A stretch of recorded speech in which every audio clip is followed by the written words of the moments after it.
Üçüncü bölüm. Paygambarımыздın sallallahu aleyhi ve sellem жаштык курагы. Пайгамбарыбыздын саллаллаху алейхи вассалам Шамга сапарга чыгышы жана Geçil Bahira. Пайгамбарыбыздын саллаллаху алейхи вассалам жашы 12ге келгенде Абу Талиб менен Шамга сапар тартышат. Себеби ошол учурда Абу Талиб турмушта оор кыйынчылыкка туш келип, соода сатык менен алып буруушуга аргасыз калган эле. Ошондуктан Курайыштардын бул жылы уюштурган соода кербенине кошулуп, Шамга барууну чечти жана Пайгамбарыбыздын саллаллаху алейхи вассалам өтүнүчү менен аны да өзү менен бирге сапарга катыштырууга макул болду. Кербендер чөл арбата жол жүрүп отурушуп, Бусра деген жерге барып токтошту. Бусра Шам менен Кудустун аралыгындагы кулпунган жашыл өрөөн эле. Бул жерде Аллахтын элчиси саллаллаху алейхи вассалам кербенге кароолчу болуп калат. Калган кербенчилер эс алыш үчүн бир үйгө жайгашышат. Бусранын чоң базарына жакын жердеги монастырда Бахира аттуу бир кечил жашачу. Ал кечил ошол замандардагы христиандардын эң улуу окмуштууларынын бири катары саналган. Geçil Bahira келе жаткан кербенди алгач көргөндө эле таң каларлык бир окуяга күбө болот. Кербендин үстүндө бир булут бар эле. Жана ал кербенден калбай аркасынан жүрүп отурган. Кербен токтосо токтоп, жүрсө жүргөн. Муну көргөн Bahira кербенчилердин бардыгын тамакка чакырат. Мурда кербендерге мындай мамиле кылбаган Bahirага баары таң калышат. Пайгамбарыбыздан саллаллаху алейхи вассалам башкасы баары тамакка келишет. Бирок кечил келгендердин арасынан издегенин таба албайт. Башка ким калды деп сураганда, алар Пайгамбарыбызды саллаллаху алейхи вассалам эстешет. Кечил аны да чакыртат. Аны көрөрү менен издегенимди таптым деп ичинен кымыңдайт. Абу Талиптен бул баласага ким болот деп сурайт. Уулум деп жооп бергенде Bahira ага ишенгиси келбейт. Анткени анын ыйык китептерден окуп билген аныктамасы боюнча келечек пайгамбар Мухаммеддин саллаллаху алейхи вассалам атасы ал төрөлө электиле каза болууга тийиш болчу. Анан Bahira Абу Талипти четке чыгарып, артка кайтуусун сунуш кылат. Анткени жөөттөр башка элдерди көрө албаган кызганчаак адамдар болор эле. Бул баланын жүзүнөн анын акыркы пайгамбар экенин түшүнүшүп, бир жамандык кылып коюшат деген ой менен Абу Талипке сен бул сапардан баш тарт, жериңе кайт. Эгерде ичи тар жөөттөр аны таанып калышса, ага жамандык кылышат деп корком дейт.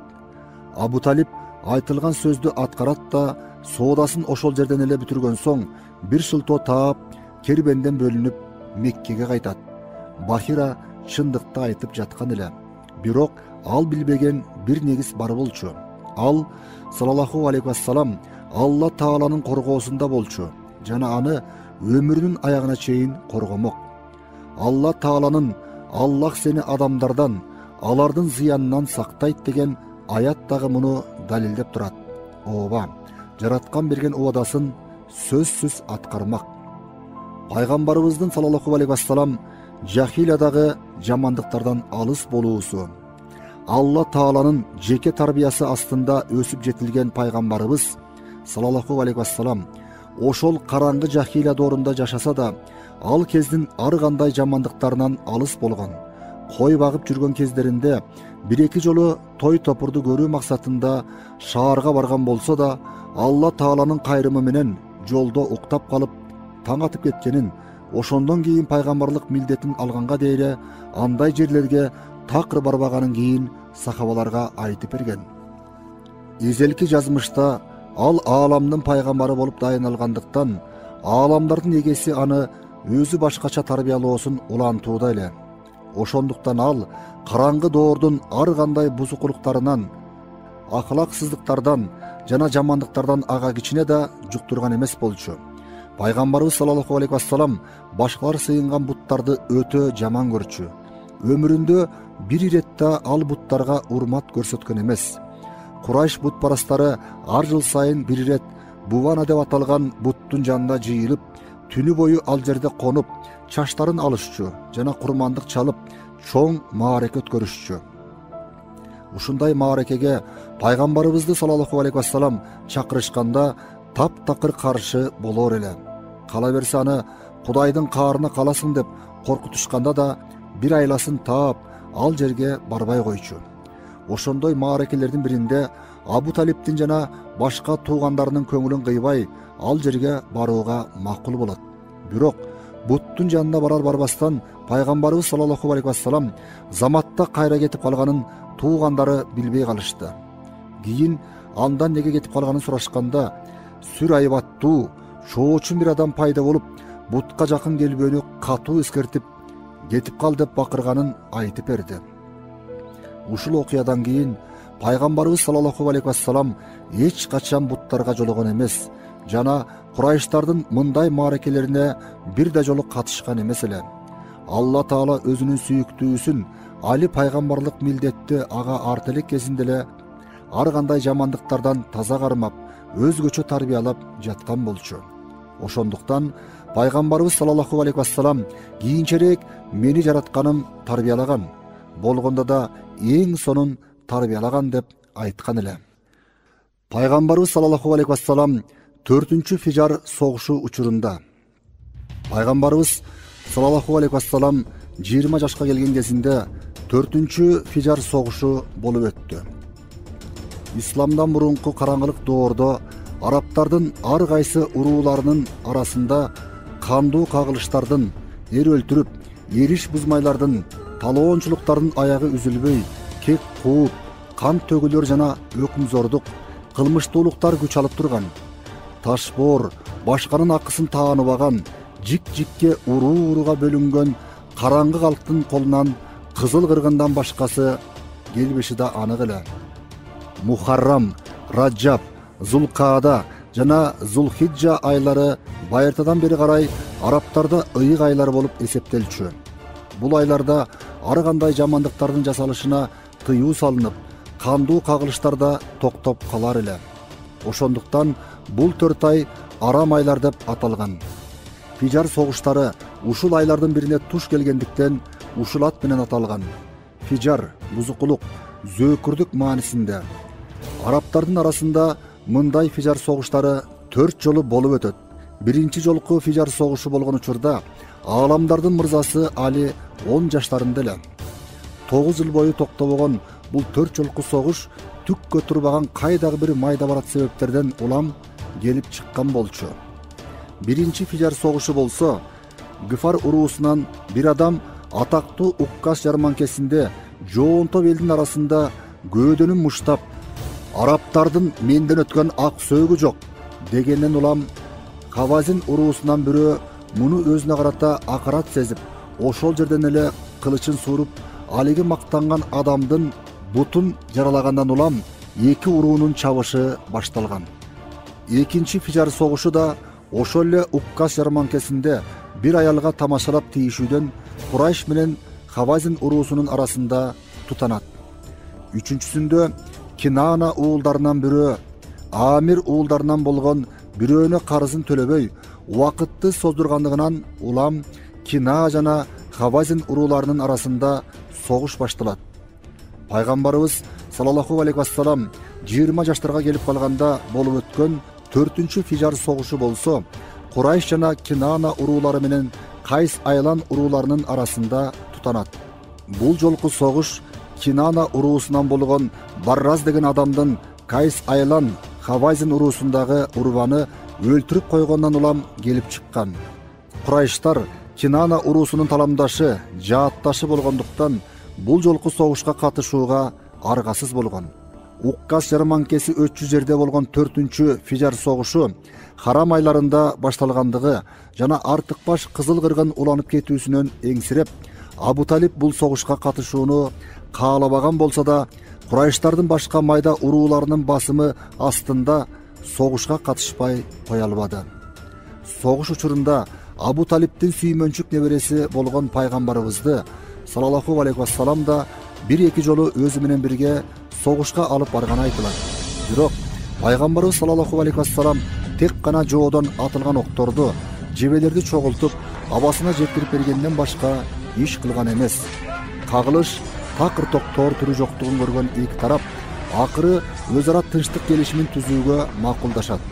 Келишимге ылайык өлгөндөрдүн саны такталып, кайсы тараптан ашыкча адам өлгөн болсо дагы бир тарап алардын кунун төлөө жолу менен согуш токтомой болду.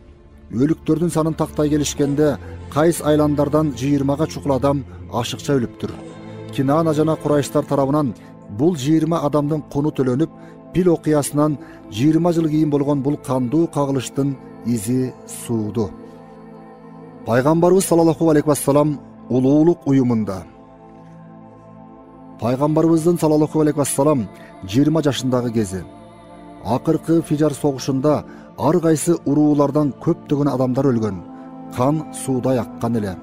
Натыйжада ар кайсы араб урууларынын арасы ого бетер ыдырап, душмандык сезимдери курчуй түшкөн.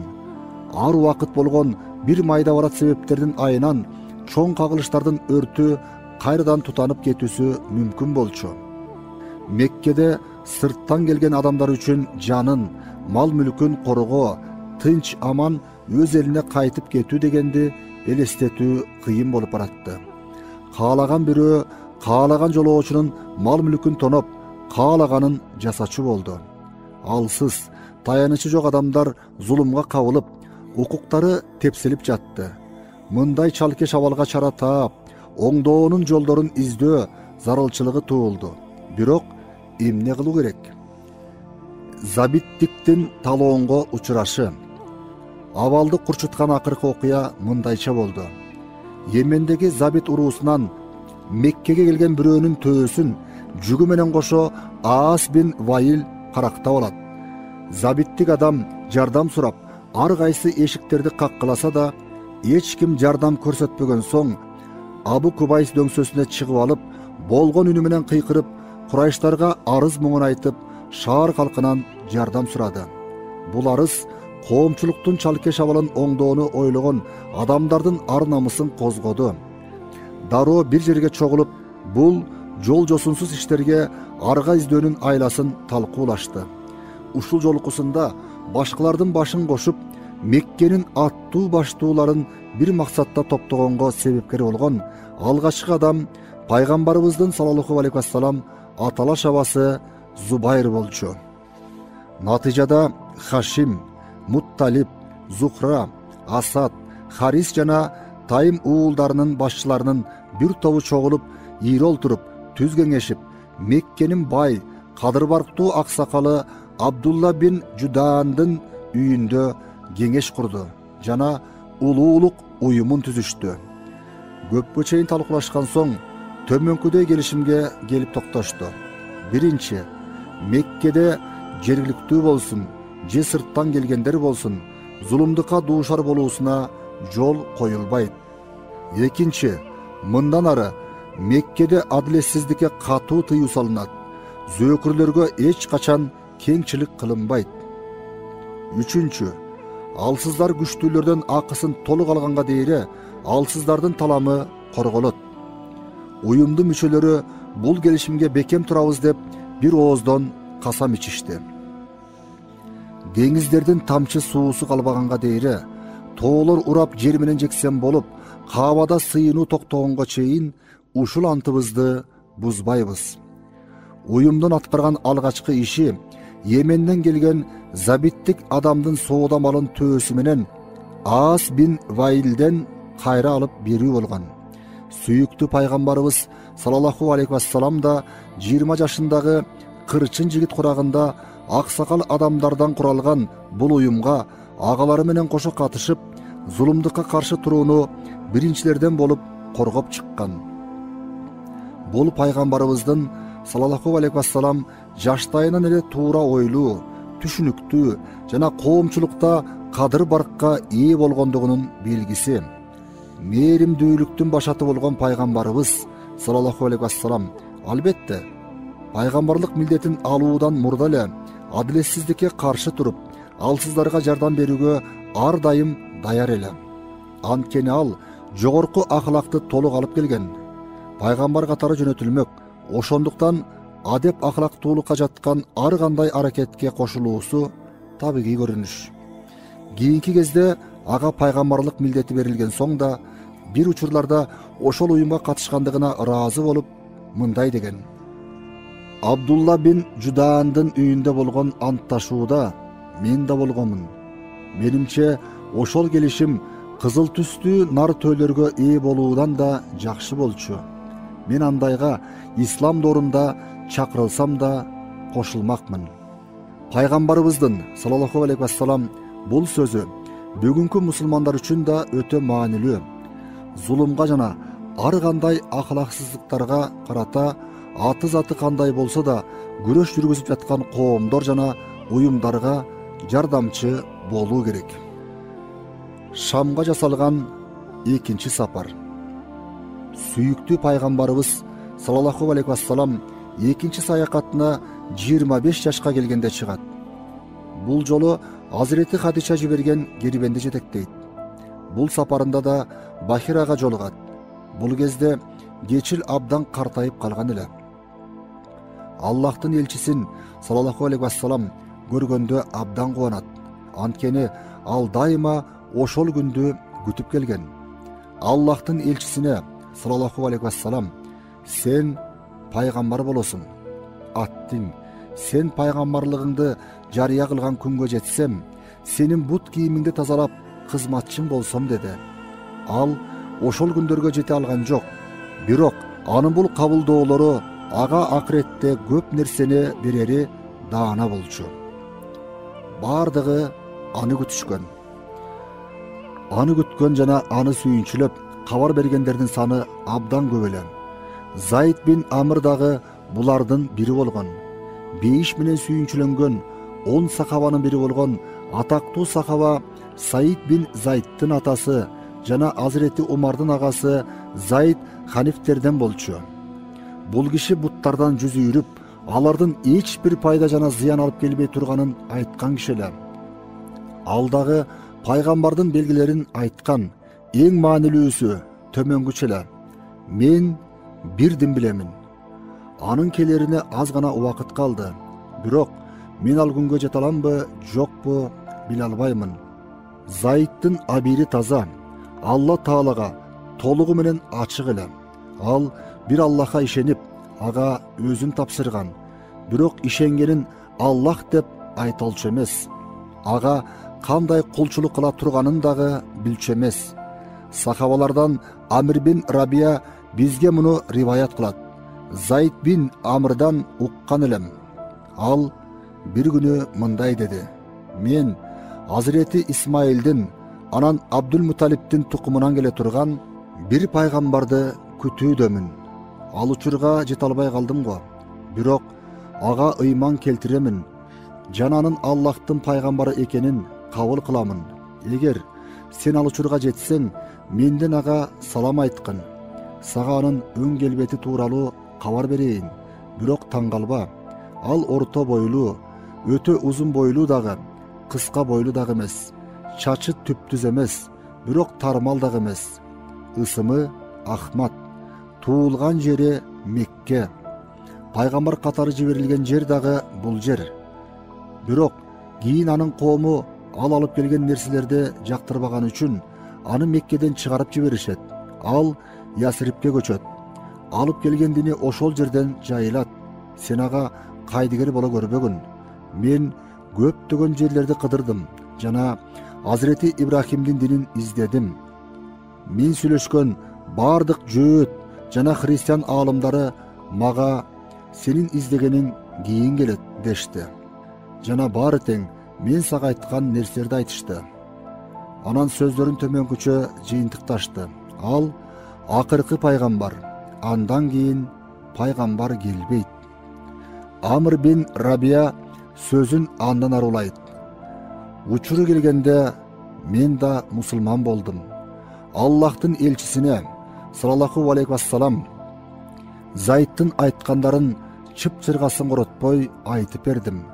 Анын саламын айтканда боюн түздөп Зайдтын саламын алды. Анан минтип кошумчалады. Мен Зайдтын бейиште каалгып жай жүргөнүн көрдүм. Варака бин Науфал христиан аалымы жана Азирети Хадичанын тууганы болчу. Пайгамбарыбызга саллаллаху алейхи вассалам алгачкы вахий келе баштаганда Хадича энебиз радиаллаху анху абалды билиш үчүн ага келип төмөнкү жоопту алган. Хадича ал туура сүйлөгөн киши. Көргөн нерсеси пайгамбарлыктын башталышында көрүүгө тийиш болгон нерсе. Ага келген намус Жебреил периште Азирети Мусага алейхиссалам жана Азирети Исага алейхиссалам да ошол келген. Ал жакында пайгамбар болот. Мен эгер ошол күнгө жете алсам, мен дагы ага ыйман келтирем жана аны колдоймун. Абдулла бин Салам болсо жөөт аалым эле. Исламга киришин анын өзүнөн угалы. Аллахтын элчиси саллаллаху алейхи вассалам Мадинага көчүп келгенде элге кошулуп, мен дагы аны көрүүгө бардым. Айланасында көптөгөн адамдар бар эле. Биз янына жакындап барганда мындай деп жаткан экен: алдыңарга келгендерге салам бергиле жана тамак жедиргиле. Анын сөздөрүндөгү кереметке жана маңдайындагы нурга таң калып турган элем. Дароо күбөлүк келтирип мусулман болдум. Анткени аныкындай жүз жана кебете жалгыз пайгамбарларда гана болушу мүмкүн эле. Абдулла бин Салам өтө белгилүү, тектүү киши болчу. Атактуу ислам тарыхчысы Ибн Хажар Исаба аттуу китебинде жазгандай, ал Азирети Юсуфтун тукумунан келген. Анын күбөлүгү түздөн түз Куранда айтылган. Айткын, эй бутпарастар, ойлоп көрдүңөрбү? Эгер ушул Куран Аллахтын даргөйүнөн болсо да, силер ага ишенбесеңер жана Исраил уулдарынан бир күбө да ал Курандын дал ошондой жалгыз Аллах тарабынан гана түшүрүлүшүнө күбө болуп ыйман келтирсе да, силер ага ыйман келтирүүдөн бой көтөрсөңөр, силер эң залим адамдардан болуп калбайсыңарбы? Аятта айтылган Исраил уулдарынан болгон күбө бул Абдулла бин Салам эле. Эмне үчүн ыйман келтиришкен жок? Негизи бардык жөөттөр жана христиандар пайгамбарыбыз Мухаммедтин саллаллаху алейхи вассалам анык пайгамбар экенин билип таанышчу. Бирок көрө албастыктары жана жашыруун душмандыктары ыйман келтирүүлөрүнө тоскоол болду. Бул таануу ушундай даана жана так болчу. Ишенүү үчүн пайгамбарыбызды саллаллаху алейхи вассалам бир эле жолу көрүү жетиштүү болмок. Анткени алар пайгамбарыбыздын саллаллаху алейхи вассалам бардык өзгөчөлүктөрүн билишчү. Куран бул чындык тууралуу мындай дейт: биз китеп берген адамдар, жөөт жана христиандар аны Мухаммед пайгамбарды өз перзенттерин тааныган сымал таанып билишет. Себеби алар өздөрүнүн ыйык китептери Тоорат менен Инжилде ал жөнүндө окушкан. Дагы албетте алардын бир тобу билип турушуп, чындыкты жаап жашырышат. Аятта пайгамбарыбыздын саллаллаху алейхи вассалам аты даана айтылбастан аны деп айтылуусу көрсөтүп тургандай, китеп берилгендердин бардыгы акыркы келе турган пайгамбарга ишарат кылынып, ал деп айтылганда Тоорат менен Инжилде ысымы айтылган баарына белгилүү улуу пайгамбарды билишчү. Ал эч кандай шек күмөнсүз пайгамбарыбыз Мухаммед саллаллаху алейхи вассалам болчу. Аны өз балдарынан да жакшы таанышчу. Бир күнү Азирети Умар радиаллаху анху Абдулла бин Саламдан сурайт: пайгамбарыбызды саллаллаху алейхи вассалам өз балаң сыяктуу билип таанычу белең? Өз баламдан да жакшы таанычумун. Кандайча? Баламдан шектенишим мүмкүн. Балким аялым менин көзүмө чөп салгандыр. Бирок пайгамбарыбыздын саллаллаху алейхи вассалам акыркы пайгамбар экенине кымындай да шегим жок. Бул жооп Азирети Умарды радиаллаху анху ушунчалык сүйүндүргөндүктөн өйдө туруп Абдулла бин Саламдын шекесинен өпкөн. кызганыч жана көрө албастык. Рас, алар пайгамбарыбызды саллаллаху алейхи вассалам абдан жакшы таанышчу. Бирок ыйман келтирүү башка, таануу башка. Таанышчу, бирок ыйман келтиришчү эмес. Анткени кызганыштары, көрө албастыктары ыйман келтирүүлөрүнө тоскоол болгон. Качан аларга Аллахтын алдынан өздөрүндөгүнү Торатты, тастыктоочу китеп Куран келгенде, акыйкатта болсо илгери каапырларга каршы ошол китептен жардам күтүшөр эле. Анан качан аларга өздөрү билген Куран келгенде каапыр болушту. Каапырларга Аллахтын каргышы болсун. Бул аят менен Алла Таала алардын пайгамбарыбызды саллаллаху алейхи вассалам кабылдабашынын чыныгы себебин айтууда. Демек, маселенин себеби акыркы келген пайгамбардын жөөт улутунан болбогондугу. Эгерде Аллахтын элчиси саллаллаху алейхи вассалам жөөттөрдөн чыкканда кылган мамилелери таптакыр башкача болору шексиз эле. Ансыз деле Абдулла бин Салам радиаллаху анху Аллахтын элчисине саллаллаху алейхи вассалам келип: "О Аллахтын элчиси, мени бир жерге жашырыңыз. Анан Мадинада канча жөөт аалым бар болсо, баарын чакырыңыз. Анан алардан мени жана ата тегимди кандай тааный тургандарын сурап көрүңүз. Албетте, жооптору оң болору шексиз. Анан мен бекинген жерден чыгып, мусулман болгонумду жарыя кылайын" деп сунуш кылат. Аллахтын элчиси саллаллаху алейхи вассалам бул сунушту кабыл алат. Абдулла бин Салам бир жерге жашынат. Келген жөөттөр жайылып олтурушат. Пайгамбарыбыз саллаллаху алейхи вассалам келген жөөттөрдөн сурайт: "Силер Абдулла бин Саламды жана анын атасын кандай билесиңер?" Алар жооп беришет: "Ал жана анын атасы биздин эң күчтүү аалымдарыбыз жана кадырлуу кишилерибиз." Аллахтын элчиси саллаллаху алейхи вассалам кайра: "Ал мага ыйман келтирсе, силер эмне дейсиңер?" деп сураганда, алар: "Мүмкүн эмес. Эч качан мындай болушу мүмкүн эмес" дешет. Так ошол учурда Абдулла бин Салам радиаллаху анху жашынган жеринен чыгып, пайгамбарыбыздын саллаллаху алейхи вассалам пайгамбар экенине күбөлүк берет. Алар айраң таң калышып, бир аз мурдараак айткан сөздөрүн кайра алып: "Ал биздин эң жаманыбыз жана арабызда эң жаман адамдын уулу" дешет. Мындан соң пайгамбарыбыз саллаллаху алейхи вассалам бул эки жүздүү адамдардын ал жерде артыкча туруусуна уруксат берген эмес. Бул окуя жөөттөрдүн пайгамбарыбызды саллаллаху алейхи вассалам күн мурунтан таанып билгенин далилдейт. Бирок алдын ала өкүм бергендери жана пикирлеринин өзгөрбөгөнү ыйман келтирүүлөрүнө тоскоол болуп турду. Сахабалардан Салман Фарисини радиаллаху анху бул маселе боюнча дагы бир далил катары көрсөтсөк болот. Оболу ал мажуси, отко сыйынуучу эле. Кийин христиан динине өтүп, чиркөөгө кирди. Көптөгөн кечилдерден сабак алды. Акыркы мүнөттөрүн жашап жаткан бир христиан аалымы ага төмөнкүдөй сунуш айтат: "Балам, азыркы тапта сага сунуш кыла турган эч ким калган жок. Бирок акыркы пайгамбар келер убактысы абдан жакындап калды. Ал Ибрахим пайгамбардын Ханиф дининин негиздерине таянып келет. Ибрахим пайгамбар көчкөн жерден чыгат, бирок башка жака көчүп барып, ошол жерге жайгашат. Анын пайгамбар экенине ап-ачык далилдер бар. Бара алсаң, ошол жерге бар. Ал кайыр садага жебейт, белек кабыл алат жана эки далысынын ортосунда пайгамбардыгын далилдеген мөөрү бар." Калган сөздү Салмандын радиаллаху анху өзүнөн угалы: "Кечир айткан жерге баруу үчүн кербен издештирдим. Акыры Мадинага кетчү кербенге жолугуп, аларга акча төлөп бирге жөнөдүм. Бирок мага зулумдук кылышып, мени кул катары бир жөөткө сатып жиберишти.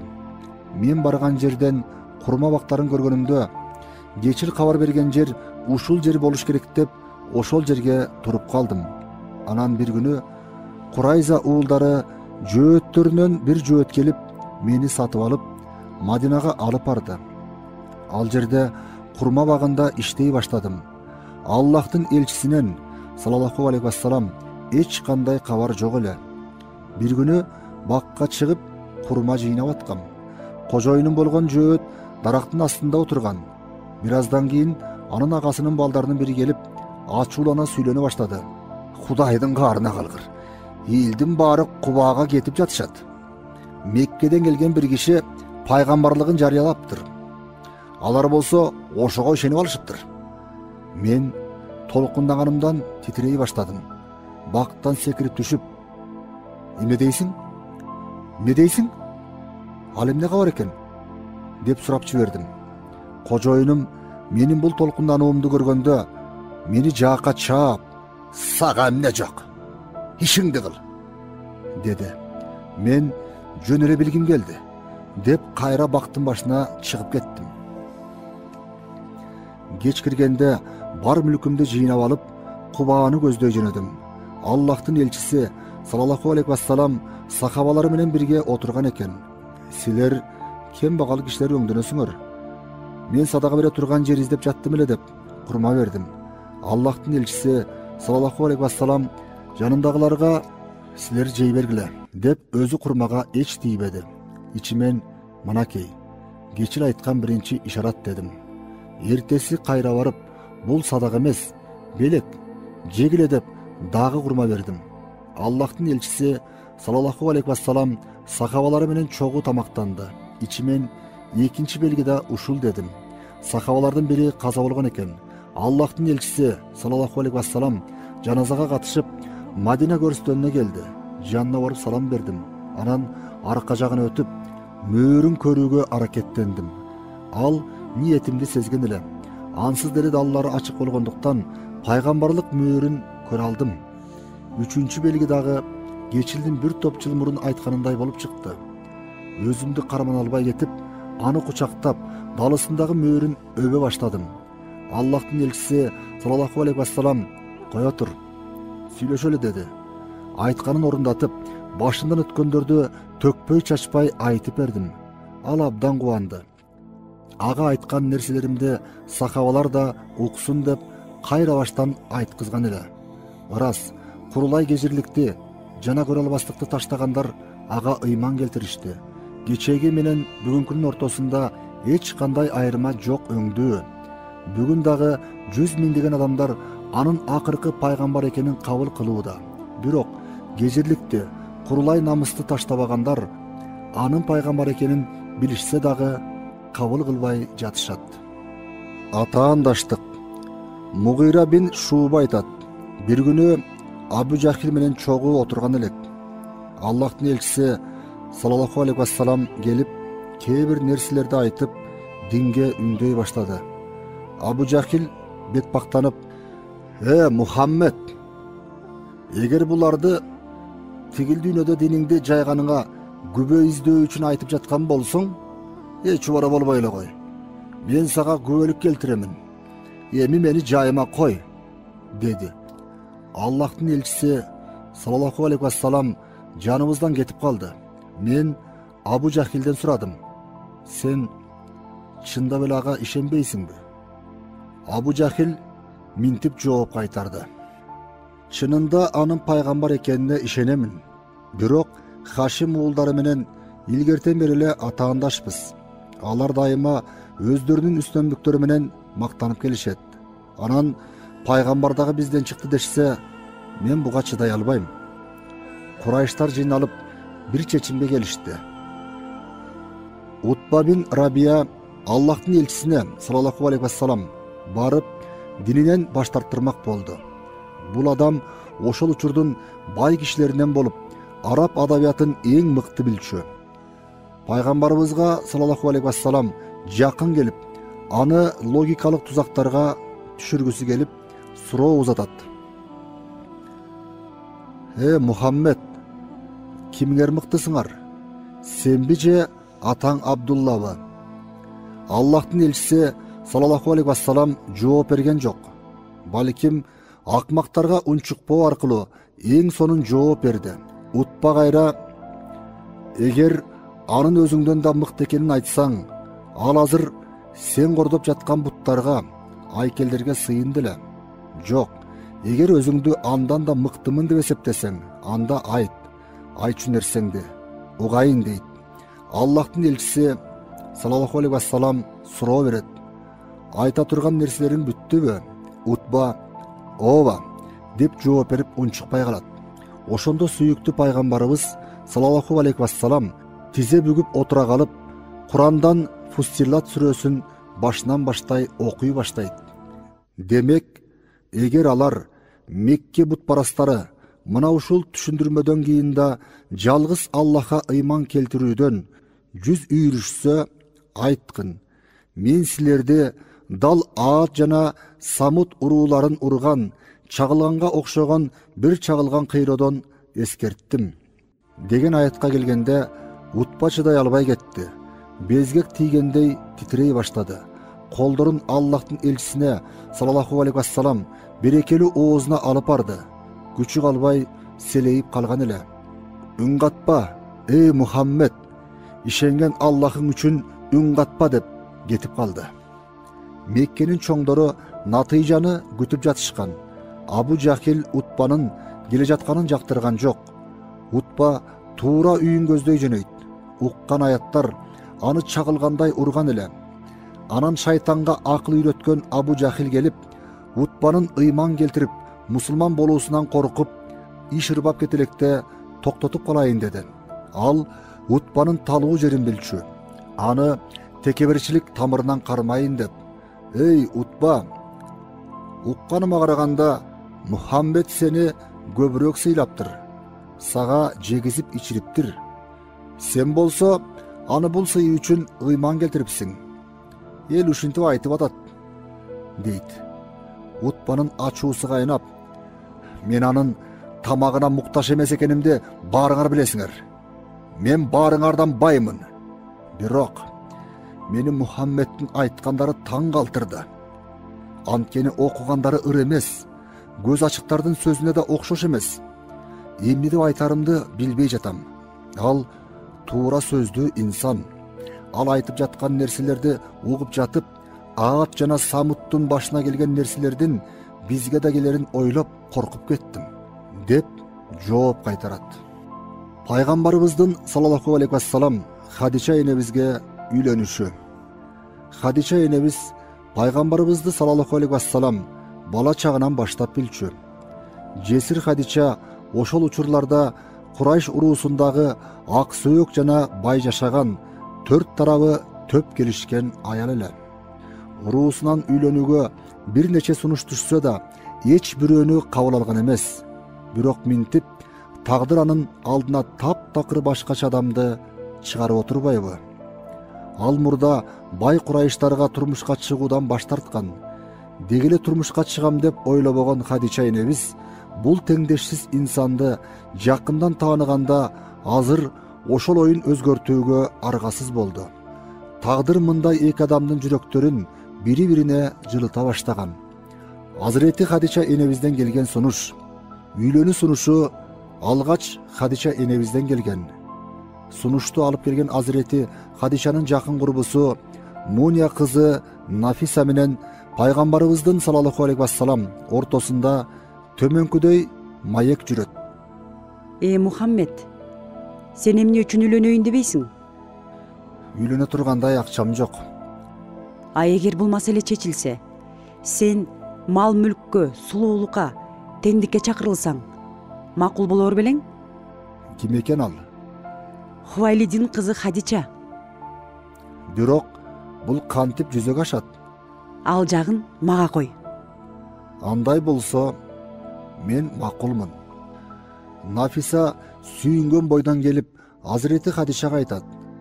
Азырети Хадичанын сүйүнүчү жылмаюусунан билинип турду. Ошентип пайгамбарыбызга саллаллаху алейхи вассалам Азырети Хадича мындай кабар жиберет.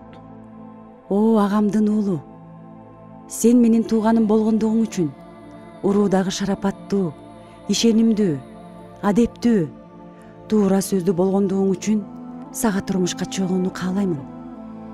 Пайгамбарыбыз саллаллаху алейхи вассалам абалды Абу Талипке билдирет. Абу Талип сураштырып көрүп, Азырети Хадичанын турмушка чыга турган оюн так өзүнөн угат. Үйлөнүү үлпөтү. Той күнүн Азирети Хадича өзү белгилеген. Үйлөнүү үлпөтү анын үйүндө болмок. Белгиленген күнү пайгамбарыбыз саллаллаху алейхи вассалам абалары, эжелери жана Хашим уулдарынын башчылары болуп Азирети Хадичанын үйүнө келишет. Тойго керектүү бардык нерсени Хадича энебиз өзү даярдаткан эле. Койлор союлуп, тамактар даярдалып, бышырылат. Ошол кезде пайгамбарыбыз саллаллаху алейхи вассалам 25, Азирети Хадича болсо 40 жашта эле. Бул окуя биздин замандын 595-жылы пайгамбарыбызга саллаллаху алейхи вассалам пайгамбарлык милдеттин жүктөлүшүнөн 15 жыл мурун болуп өткөн. Пайгамбарыбыз саллаллаху алейхи вассалам бул мартабалуу аялы көз жумганга чейин башка эч ким менен үйлөнгөн жок. Бардык сабырдуулукту, колдоону, эң жарык багытты дал ушул ырыстуу үйдөн тапты. Абасы Абу Талип кедей эле. Ошондуктан Азирети Хадичага үйлөнгөнгө чейин көптөгөн оорчулуктарды баштан өткөрдү. Азирети Хадича менен үйлөнгөн соң соода менен алектене баштайт жана кыска мөөнөттө бакубат жашоого жетет. Бирок канчалык бай болушса да ысырапка, мактанчылыкка барышкан жок. Мурункудай эле жөнөкөй, тынч жашоосун улантышат. Анын үстүнө анын жүрөгүн дүнүйө мүлктөр толтура албайт эле. Себеби анын жан дүйнөсүн таптакыр башка, улуу, ыйык сезимдер чулгап турчу. Дүйнөдөгү эч бир нерсе ал сезимдерди жүрөгүнөн алып, алыстата албайт болчу. Хадича энебизден Касым, Зейнеп, Рукия, Умму, Гүлсүм, Фатима жана Абдулла аттуу 6 балалуу болушат. Пайгамбарыбыз саллаллаху алейхи вассалам өз аялына өтө адамгерчиликтүү мамиле кылган. Ошондуктан ал дүйнөдөн кайтканда кийин да ар дайым ал жөнүндө эскерип турчу. Аны жүрөгүнүн эң тереңинде сактоочу. Пайгамбарыбыз саллаллаху алейхи вассалам Хадичанын кайрымдуулугун жана кылган чоң жардамдарын ар дайым эскерчү. Азирети Айша да: Хадичадан башка пайгамбардын эч бир аялын кызганбаганмын дегени ар дайым баалап, көп эскерүүдөн болгон. Кантип эскербесин? Пайгамбарыбыздын саллаллаху алейхи вассалам 7 баласынын бирөөнөн башка баарынын апасы ошол Хадича эле. Бүт Курайштар ага каршы чыккан кездерде болгон аракети менен колдоп кубаттап, жардам колун узаткан да ошол Хадича энебиз эле. Түрдүү кыйынчылыктарга туш келгенде демине дем кошуп, кайраттандырган да дал ошол Хадича энебиз эле. Баары тескери карап кетишкенде да жанынан карыш ажырабастан жан дили менен кызмат кылган да ошол Хадича энебиз эле. Курайштын Каабаны кайрадан куруусу жана пайгамбарыбыздын саллаллаху алейхи вассалам калыстыгы. Ааламдын мырзасы 35 жашка келген кез. Ушул учурларда Курайш калкы Каабанын дубалдарын кулатып, жаңадан кайра куруп чыгууга чечим кабыл алышты. Анткени узак жылдар бою жааган жамгыр жана сел сууларынан улам мурун анчейин мыкты курулбаган Каабанын курулушу кыйла эле бузулган болчу. Төбөсү да жабылбагандыктан жааган жамгыр суулары пай дубалына чейин жетип, дубалдары кулайын деп калган болчу. Акыркы учурдагы бир жолку чоң селдин капташы менен Каабанын бүт дубалдарына оор доо кетти. Меккеликтер мындан коркуп арга издей башташат. Анын үстүнө дал ушул учурларда бир аял Каабанын жанына от жага коюп, чачыраган от учкундарынан Каабанын жабуусуна өрт тутанып күйүп кетти. Булар аз келгенсип Каабанын ичиндеги кастарлап сакталып келген бир буюмда уурдалат. Мына ошондо меккеликтер дароо Каабанын дубалдарын кулатып, кайрадан жаңылап курап чыгууга киришет. Курулуш материалдары жүктөлгөн кеме. Курайштар Каабаны кантип жана эмнелер менен кайра куруп чыгабыз деп ойлонуп жатышкан. Ошол учурда Египеттен Жиддага келаткан византиялыктардын бир кемеси Жиддага жетпей жээкке батып токтоп калат. Мындан кабардар болгон Курайштар окуя болгон жерге бир топ адамын жөнөтөт.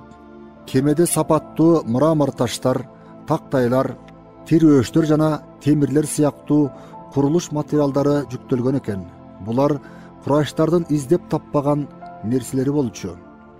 Курайштар кемедегилер менен сүйлөшүп, курулуш материалдарынын баасын бычып сатып алышат.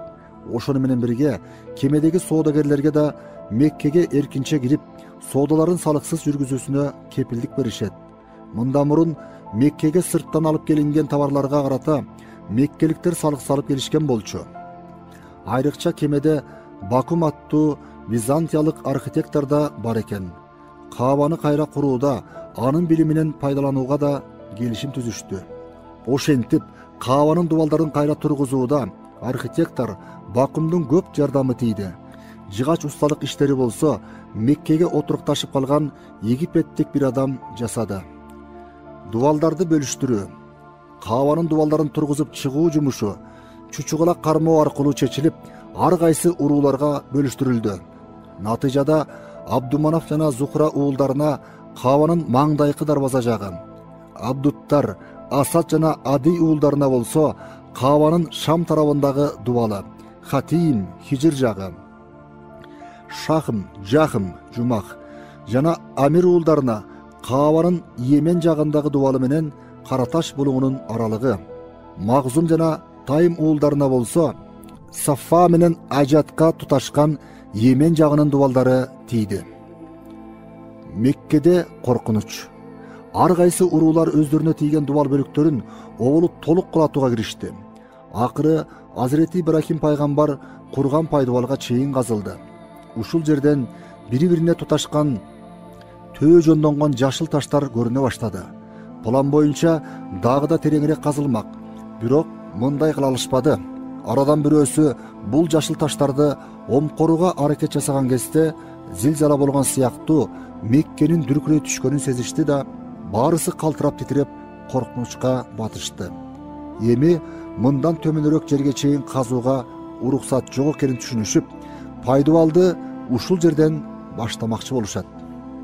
Уруулардын арасында келишпестик чыкты.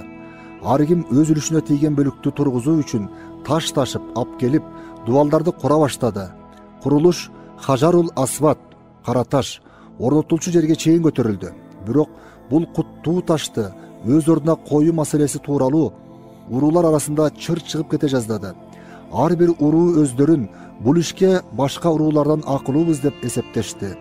Уруучулук кесепети күчөп турган ошол чактарда эч кайсы уруу бул сыймыктуу ишти башкаларга алдырып коюуну каалабашы анык эле. Акыры талаш тартыш күчөп олтуруп, аягы кандуу салгылашка айланып кете жаздап баратты. Согушабыз деп ант ичип да жиберишти. Жакшылык ишти башташканы менен чоң каргашага батышып, кайрадан кандар сууда аягып, кызыл кыргын болуп кетиши толук ыктымал эле. Мунун алдын алган кандайдыр бир арга табуу өтө зарыл болчу. Ошентип, Каабанын кайра курулуп жаткан дубалдарына бир да таш коюлбастан 4-5 күн курулуш иши токтоп калды. Ар кайсы уруулар башкасын аңдып калгандай эле. Акыры бир күнү Харам мечитине кайра чогулушуп, талаш тартышты баштап жиберишти. Араларынан урууларды бири-бирине түшүнүүгө чакыргандар да болду. Жарашуу сунушу. Ар убакыт кандуу кагылыш болуп кетер жагдай астында Курайштардын эң улууларынын бири болгон Демейде Абу Умайя деп аталган Хузайфа бин Мугира арага түшүп, калыш сунушун ортого салды. О Курайштар, бул иште дегеле келише албай койдуңар. Эми мындай кылсаңар. Ал Бани Шайба дарбазасын жаңсап айтты. Мына бул дарбазадан ибадат жайга биринчи болуп кирип келген адамды араңарга калыстыкка койгула да, ал адам бул ишке өкүм чыгарып жыйынтыктасын. Абу Умайянын бул күтүүсү сунушун ар кайсы тараптар толук кабыл алышты. Мухаммед Амин келди. Эми бардыгынын көзү Бани Шайба дарбазасына кадалып турушту. Ким биринчи болуп кирип келер экен? Уруулардын бүтпөс чырын кандай арга менен жоёр экен? Ал ким болсо да эч бир тараптын көөнүн оорутпастан маселени калыс чечип бере алар болду бекен деген ойлор. Баары кызыга күтүп турушканда мечиттин ошол дарбазасынан бирөө кирип келе жатты. Анын өзүнө таандык ол бурлуу кадамдары менен gelişken dene boyu menен алыстан эле баары таанышып, кубанычтуу кыйкырып жиберишти. Мухаммед амин келе жатат. Анын берер өкүмүнө ыраазы болобуз. Ооба, кирип келген адам чын эле амин, ишенчиликтүү деген лакап аты менен көпкө белгилүү, баарынын ишенимине арзыган Мухаммед саллаллаху алейхи вассалам эле. Ошондуктан арадагы ыргылжың абал заматта кубанычтуу абалга өзгөрдү. Анткени калыс чечимге жетишерине баары ишенип турушту. Туура чечим чыгаруучу пайгамбарыбыздын саллаллаху алейхи вассалам кирип келиши албетте кокустук эмес эле. Ал чыгарган өкүмү аркылуу пайгамбарлыгынан мурда эле туура пикирге, терең акылга ээ экендигин далилдемек. Курайыштар абалды ага түшүндүрүп беришти. Жүрөгү сымал акыл ою, зээни таптаза зирек эле пайгамбарыбыздын саллаллаху алейхи вассалам. Пайгамбарыбыз саллаллаху алейхи вассалам ошол замат өз чечимин айтты. Мага бир кездеме алып келгиле. Дароо алып келишти. Аалам мырзасы кездемени жерге жайып, кара ташты анын ортосуна койду да, ар бир урудан бирден адам мунун ар жагынан кармасын деп буйурду. Ошентип, кара ташты кездемеге салып, баары чогуу көтөрүп, орнотулчу жерине чейин алып барышты. Пайгамбарыбыз саллаллаху алейхи вассалам өз колу менен кара ташты ордуна койду. Ошондон кийин гана дубалдар уланып тургузула баштады. Жана кыска убакыттын ичинде Каабанын курулушу бүтүрүлдү. Ошентип пайгамбарыбыз саллаллаху алейхи вассалам Алла Таала тарабынан берилген кыраакылыктын аркасында туура чечим чыгарып, уруулардын арасында болуп кетчү чоң бир кандуу кагылыштан сактап калды. Азирети Ибн Аббастын бир баянына караганда, пайгамбарыбыз саллаллаху алейхи вассалам кара ташты өз ордуна койгон күн дүйшөмбү күн эле. Пайгамбарыбыздын саллаллаху алейхи вассалам Азирети Алини жанына алганы. Пайгамбарыбыз саллаллаху алейхи вассалам 36 жашындагы кези. 607 жыл. Ушул жылы Меккеде оор кургакчылык өкүм сүрдү. Көптөгөн үй бүлөлөр турмушта кыйынчылыкка дуушар болушту. Ошолордун бири пайгамбарыбыздын саллаллаху алейхи вассалам агасы Абу Талиптин үй бүлөсү эле. Пайгамбарыбыздын саллаллаху алейхи вассалам жүрөгү боорукерликтин булагы эле. Өзүнө жасалган жакшылыкты эч качан унутпаган. Кичинекей жакшылыкты да кайрымсыз калтырбаган бийик адеп ахлагы бар эле. Турмушта кыйынчылык тартып жаткан ушул агасы кичинесинен тарта анын башын сылап келген болчу. Эми кантип карап тура алмак? Пайгамбарыбыз саллаллаху алейхи вассалам дароо кыймылга келди. Оокаты тыңыраак болгон дагы бир агасы Аббас менен сүйлөшүп, абалды жакшылап түшүндүрдү. Кыйынчылыгы бар Абу Талипке жардам берели, жүгүн жеңилдетели деди. Азирети Аббас да пайгамбарыбыздын саллаллаху алейхи вассалам бул сунушуна толук кошуларын айтып, экөө чогуу Абу Талиптикине барышат. Алар Абу Талиптин бала бакыралуу үйүнөн бир нечесинин чыгымдарын өз моюндарына алмакчы болушкан эле. Максаттарын Абу Талипке айтышканда, Абу Талип да бул ойдон абдан ыраазы болду. Акыры Абу Талиптин балдарынан пайгамбарыбыз саллаллаху алейхи вассалам өзү атын коюп берген Азирети Алини, Азирети Аббас болсо Азирети Джафарды асырап алмай болушту. Ошол учурларда Азирети Али 4 же 5 жаштарда болчу. Ушундай бала курагында жогорку адеп ахлакты жайылтууга жөнөтүлгөн пайгамбарыбыздын саллаллаху алейхи вассалам колуна алынышы Азирети Али үчүн ченемсиз бакыт болду. Жаштайынан эле пайгамбарыбыздын саллаллаху алейхи вассалам тарбиясынан өтүп, дагы 4-5 жылдан кийин ага пайгамбарлык милдети келгенде дароо ыйман айтып, мусулман болгон. Демек, 9-10 жаштарында мусулман болгон Азирети Али алгачкы мусулман бала болуу бактысына ээ болгон.